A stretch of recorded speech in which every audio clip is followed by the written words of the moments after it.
Beleza, galera? Aqui é a Darley da V8 Mecânica. Vocês estão assistindo aí o nosso canal Plantando Oficina. Galera, tô com dois carros aqui na oficina hoje. Um para trocar a correia dentada, esse Fiat Siena, bacanaço. E aqui acabou acontecendo um problema. Vou mostrar para vocês aí um rolê aqui pela oficina, viu, galera? O cliente falou o seguinte: Darley, pingou uma gota de óleo lá na garagem da minha casa. Dá uma olhada se não é a coifa da caixa que tá com problema. É a coifa da caixa essa daqui, galera. Olha aqui, ó, realmente tem uma gotinha de óleo aqui, tá vendo? Só que eu vou mostrar para vocês o tamanho do prejuízo que tá na parte de cima aí. O tamanho do problema. Vou baixar o carro aqui. Isso aqui, galera, eu vou explicar para vocês. O ideal, o bom de se dar... Quem gostou dessa lanterninha aí? Bacana, né? Só que esse negócio não fica bem na minha cabeça, não sei porquê. Mas essa lanterninha aqui é top, hein?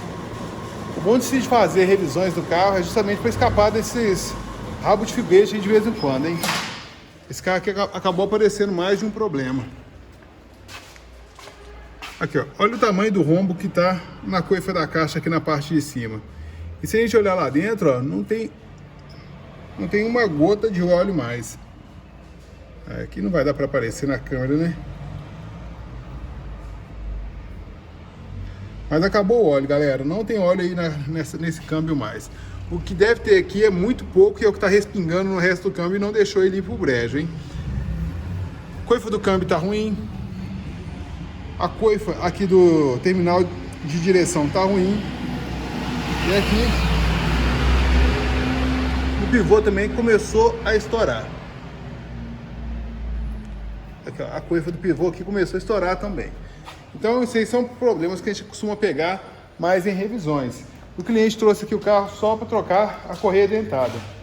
A sorte que ele pediu para poder dar uma analisada aí também nessas questões, porque senão ia passar despercebido. Porque uma coisa é o cliente trazer o carro para fazer revisão, outra coisa é ele pedir para trocar somente um item. A gente só troca esse item e às vezes pode passar alguma coisa despercebida. Beleza? Agora, vamos para um outro carro aqui que já passou no canal várias vezes, que é um Peugeot, hein, galera? Um Peugeot 207 SW. Eu acho esse carro muito bacana, muito bonito.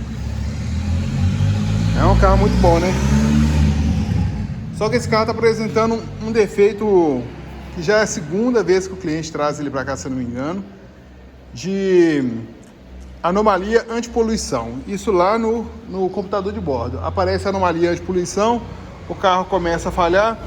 Da primeira vez ele pediu para trocar a vela e bobina, troquei as velas, troquei a bobina. O defeito parou por um tempo e voltou depois.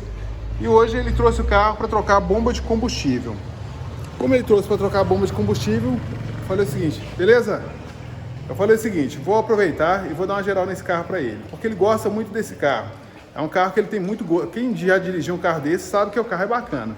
Vou mostrar para vocês aí, ó. É um carro que tem banco de couro, câmbio automático, computador de bordo. É um carro super completo. Só que, como todo carro um pouco mais antigo, começa a dar defeito e um defeito vai atropelando o outro e não para mais, né? Fiz o teste aqui das velas de ignição, galera. Fiz teste das velas de ignição com multímetro, não achei defeitos nelas, tá? Porém, as 4 velas estavam lubricadas de combustível, tá? Com muito cheiro de combustível e estavam molhadas. Vela molhada é sinal de que o pistão estava encharcado. Fui lá, fiz teste de compressão do cilindro para ver se achava algum problema a mais. E tem um cilindro que não está com a compressão muito boa. Vou mostrar para vocês aqui. Primeiro cilindro está com 140 PSI, segundo cilindro está com 135 e o terceiro 125. Do primeiro para o terceiro cilindro, já tá dando aqui uma perda de quase 20 PSI. Isso aqui já não é tão bom, tá? Já começa a ficar um pouquinho ruim. Mas mesmo assim, não é o defeito crítico, o defeito que está fazendo o carro falhar. Então eu peguei, retirei os bicos injetores.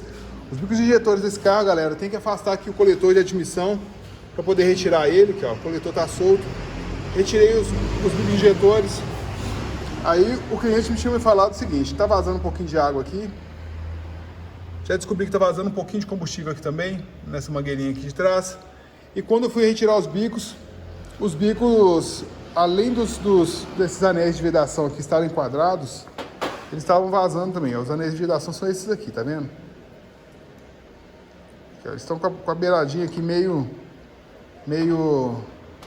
quadradas. Tá vendo? A parte externa dele. Então eu retirei eles aqui e coloquei na máquina de limpeza de bico para ver a equalização desses bicos. 3 bicos ficaram bacana, esse bico aqui tá ruim. Aí eu falei assim, puxa vida, por que esse bico aqui tá ruim, né? Aí eu vou mostrar para vocês agora. Vim dar uma olhada nesse bico para ver se encontrava alguma coisa, se era a peneirinha que tava furada, para ver o que podia ter nele, né, galera? Eu vou mostrar para vocês aqui a sujeira que tem lá dentro desse bico, hein?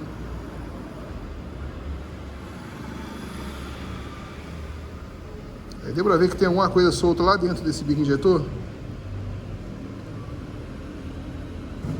Um negócio amarelo, alguma coisa assim.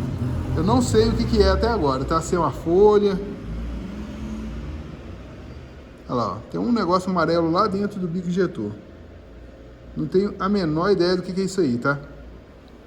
Porém, isso aí tá fazendo o bico injetor jogar pouco combustível. Tá jogando quase metade dos outros. Então, vou tirar a peneira desse bico injetor. Vou ver o que está acontecendo aqui, colocar uma peneira nova.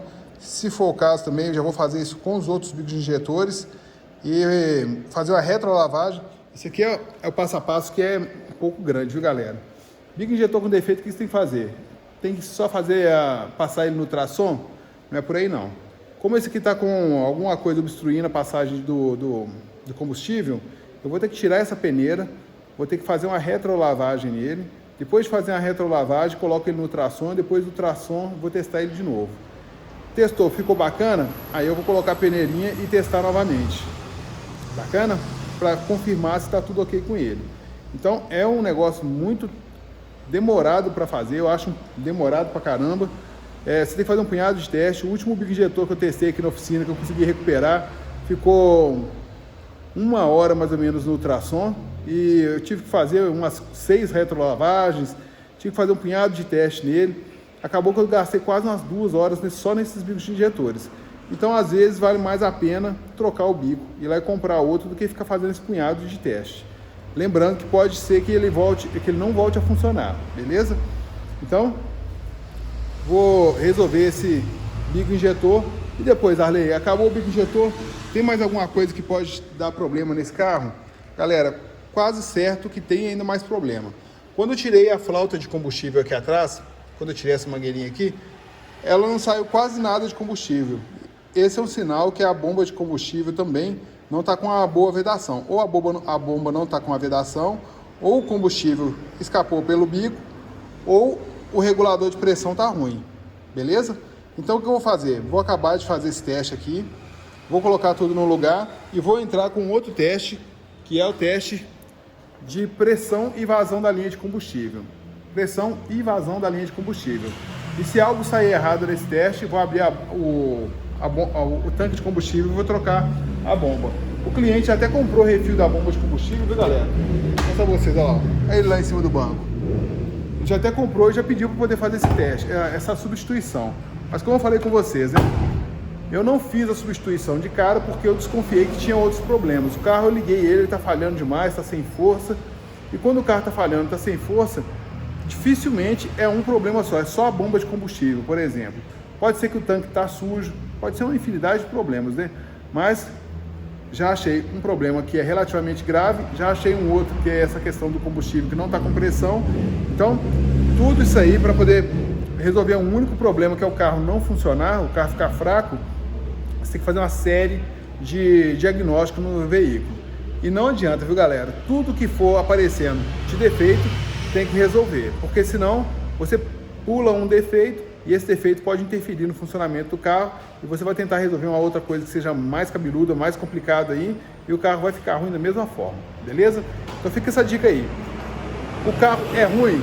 Não é o carro que é ruim não, é porque tem hora que aparece muito defeito, galera. Esse carro aqui mesmo é um carro que eu gostaria muito de ter um desse. Eu acho o design desse carro muito bacana. É um carro, igual eu falei, super completo, mas infelizmente vai aparecendo cada defeito cabuloso, que é difícil de aparecer. Aí, ó, a borboleta lá também, tem que limpar a borboleta. É difícil de aparecer carros com tantos problemas uma vez só, mas acontece. Hoje foi esse Peugeot, há uns 2 dias atrás foi um Fiesta. E por aí vai. E tem hora que é Fiat, e tem hora que é Volkswagen.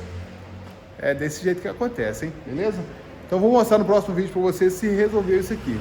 E tudo isso aqui, galera, o primeiro teste que tem que fazer é entrar com o scanner. No scanner já apontou para mim que tinha dado essa anomalia antipoluição, no computador de bordo também apareceu, mas no scanner apareceu que estava com falha em 3 cilindros. Por isso eu resolvi fazer mais testes. Bacana? Um grande abraço e até o próximo vídeo, hein?